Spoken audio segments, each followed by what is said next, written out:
নমস্কার, সুপ্রভাত। খবর দিন ভর নিয়ে আপনাদের সঙ্গে রয়েছে আমি জুনেলা।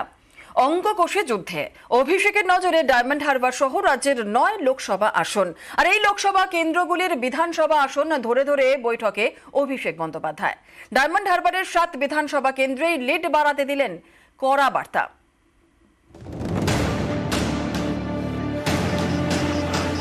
পাখির চোখ 24 বুধবার থেকে সাংগঠনিক বৈঠক শুরু করলেন অভিষেক বন্দ্যোপাধ্যায়। অভিষেকের বিশেষ নজর 9টি লোকসভা আসনে।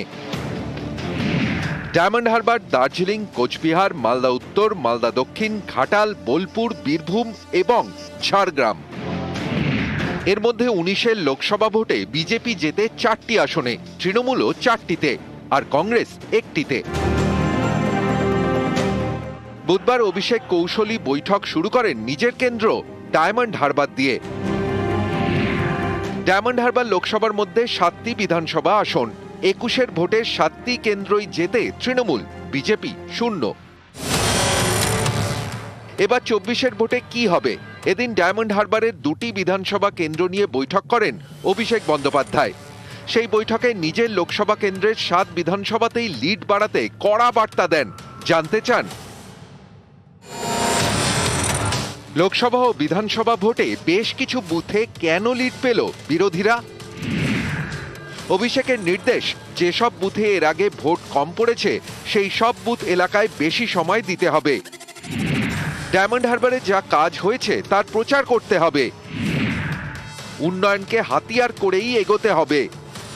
ডায়মন্ড হারবারের পাশাপাশি আরো 8 আসনের দিকে অভিষেকের বিশেষ নজর। এর মধ্যে 19-এর লোকসভা ভোটে দার্জিলিং, কোচবিহার, ঝাড়গ্রাম, মালদা উত্তর ও মালদা দক্ষিণে হেরে যায় তৃণমূল। এর মধ্যে 21-এর ভোটের দার্জিলিং লোকসভা কেন্দ্রের অন্তর্গত 7টি আসনের মধ্যে 6টিতেই জয়ী হয় বিজেপি, 1টিতে তৃণমূল। কোচবিহারেও ছিল একই ছবি, বিজেপি 6, তৃণমূল 1। এই ছবিটাই এবার বদলাতে চাইছেন অভিষেক বন্দ্যোপাধ্যায়। তিনি চান সব বিধানসভা আসন থেকে লিড। গত 3 বছর ধরে দলের অন্দরের খবর, এখানে বেশ কয়েকজন নেতার দ্বন্দ্ব সাংগঠনিকভাবে তৃণমূল কংগ্রেসকে সমস্যায় ফেলতে পারে। আর অনেক জায়গাতেই আত্মবিশ্বাস অতিরিক্ত হয়ে গিয়েছে তৃণমূল নেতাদের। এর প্রভাব যাতে এই লোকসভা নির্বাচনে না পড়ে, সে কারণে দলের কর্মীদেরকে আরো সতর্ক থাকার বার্তা দেওয়ার জন্যই অভিষেক বন্দ্যোপাধ্যায় এই বৈঠকগুলো করতে চলেছেন, এমনটাই রাজনৈতিক মহল সূত্রে খবর। ক্যামেরা জ্যোতির্ময় বসুর সাথে আবির ঘোষাল, নিউজ 18 বাংলা, কলকাতা।